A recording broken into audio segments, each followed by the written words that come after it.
हैदराबाद को इंक्रोचमेंट से पाक करने का सिलसिला जारी है। और जैसे हमने गुज़श्ता प्रोग्राम्स में भी बताया था कि ये जो इमारत है इंक्रोचमेंट ख़त्म करने की, उसमें बनाम सरकार की भी कुछ ईंटें मौजूद हैं।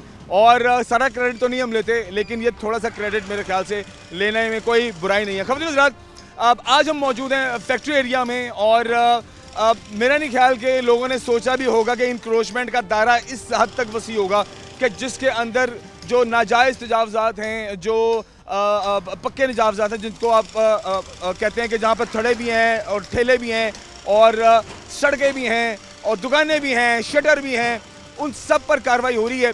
और मैं अभी आपको आंखों दिखा हाल तो दिखाता ही हूँ।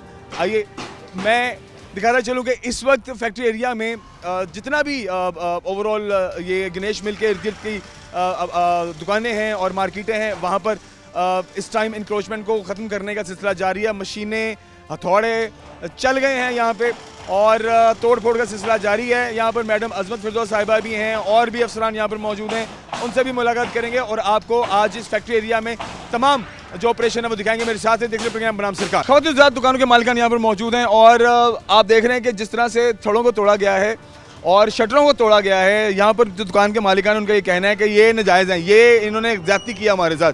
जो जगह हमने बढ़ाई हुई थी वो तो हमने खुद बैठकर भी तोड़वाई है, लेकिन जो हमारे हिस्से की जगह थी उसको क्यों तोड़ा जा रहा है।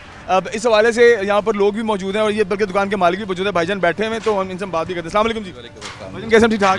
क्या नाम है आपका? मलिक सऊद जी। तो भाई ये सही हो रहा है या नाजायज़ हो रहा है आपके मुताबिक? ये जो रोड के ऊपर था वो तो चले मान लिया सही है। ये जो ऊपर शटरों के अंदर जाके नुकसान किया है, ये बेसमेंट का नुकसान किया है, ये बिल्कुल ज्यादती की हुई है ना जी। ये लोगों को मतलब कि उनको कहा है कि अगर इतराज़ है तो हमें टाइम दे घंटा, अब इंशाल्लाह इसको डिमोलिश करवा देते, लेकिन उन्होंने बदतमीज़ तरीन हमला था, उन्होंने कहा नहीं जी नहीं, हमने इसको गिरा। देखें ये कॉल जो है वार्निंग की, ये तो हफ्ते 10 दिन 15 दिन से सारे इलाकों को दी हुई है, आपको नहीं पता? कोई नोटिस नहीं आया हुआ, एक नोटिस भी नहीं आया हुआ, पूरी मार्केट खड़ी है, किसी बंदे को कोई नोटिस नहीं। तो यहाँ पर मैडम अजमत थी, आपने उनसे बात अजमत से थी, उनके साथ जो बदतमीज़ तरीन लोग थे वो उनके पास नहीं जाने दे रहे थे। हमने कहा कि हमें टाइम दे 24 घंटों के अंदर, ये आप निशान लगा दें, हमें जहाँ जहाँ से गिरानी हम खुद गिरा देंगे। लेकिन देखें आपको पता तो था ना कि कार्रवाइयाँ चल रही हैं। कार्रवाइयाँ चल रही हैं, लेकिन हमें पता बताएं ना जी, को निशानदेही तो करके जाए ना हमें कि ये चीज़ आपने ओवर की हुई है, ये ओवर नहीं की हुई, यहाँ से कम गिरा। 5 फुट भी नहीं छोड़ा? 5 फुट भी नहीं छोड़ा, नहीं बिल्कुल साथ लगा दिया। देख लेना जी, 3 फुट 2 फुट भी नहीं छोड़ा हुआ, ये देख रहे हैं, ये ऊपर से गिराया हुआ है, सारी बदमाशी की हुई है ना।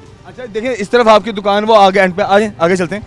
ये जो आपके एंड वाली ये 2 दुकानें हैं, इनको आपने इधर से एंट्रेंस दी हुई थी? हाँ जी, ये एंट्रेंस दी हुई थी, ये थोड़ी ज़्यादा थी, ये ज़्यादा थी। हमने कहा ये बिल्कुल ज़रूर गिरा दे। ये स्टेप्स बने हुए थे, सीढ़ियाँ थी? स्टेप से जी, हमने कहा इनको गिरा देते हैं, आप मतलब कि आप कहें तो अभी 24 घंटे का टाइम तो ठीक हो जाएगा, लेकिन उसके बावजूद उन्होंने कहा कि नहीं जी, क्या नाम है, इसको हम तोड़ेंगे। ठीक है चलिए आइए आगे बढ़ते हैं, मैडम से भी बात करते हैं। ख़वातीन हज़रात, एक कंसर्न है यहाँ पर जो दुकानों के मालिकान है वो ये कि हमें वार्निंग एक तो कह रहे हैं, कुछ लोग कह रहे हैं नहीं दी गई और कुछ कह रहे हैं जी हमें पता था, ऐलानात भी हुए थे। खैर वो एक मिक्स बात है, इस पर हम बात नहीं करेंगे। लेकिन अब ये जो मार्केट है फैक्ट्री एरिया, यहाँ पर तकरीबन जो गोदाम है लोगों के, उनकी जो बेसमेंट है वो बाहर निकलती है, वहाँ से डायरेक्ट आप बेसमेंट में एंटर होते हैं और लोगों का वहाँ पर लाखों करोड़ों का माल आता जाता है उस सिस्टम में। अब भाई साहब इस दुकान के मालिक हैं और ये शटर जो है वो टूट चुका हुआ है, जिसमें अभी मौसम बारिश का भी है और चोरी चकारी और डकैतियों के मामला तो होते ही, आपको पता है ये बड़े ख़तरनाक मामला हैं हमारे माशरे में और शहर में। इसकी एक बड़ी वजह जो है वो भाई साहब बताएंगे। भाई साहब अंदर माल पड़ा हुआ आपको मैं देख रहा हूँ। अल्हम्दुलिल्लाह माल पड़ा है, इन्हों को चाहिए था, हमें पहले वार्निंग देते, 5 फुट तक ऐलान किया इन्होंने, ठीक है, उधर निशान लगा के जाते हमारा ये 5 फुट पे, लेकिन उन्होंने किसी की नहीं सुनी, उन्होंने बिल्कुल आई मशीन डाला तो उन्होंने हमको बाहर निकाल दिया। अब हम कहाँ जाएँ, माल किधर लेके जाए हम? हर किसी का नुकसान हो रहा है, कोई इधर है कोई नहीं है। अगर किसी का बेसमेंट माल ओपन पड़ा है वो तो अपना काम निकाल के चले गए, तो उन्हों का नुकसान कौन भरेगा? सही है। किसी टाइम में वो चोरी हो सकती है उन्हों की यार। ये गटर की स्लैब है और गटर की स्लैब भी वो मशीनरी से टूट गई है और इसके अंदर पत्थर भी जाएगा और आने वाले वक्त में ये बंद भी हो जाएगा और ये मसाइल अलग से लोगों को फेस करने पड़ेंगे। आइए आगे बढ़ते हैं, मैडम भी मौजूद हैं और आगे भी मशीनरी चल रही है।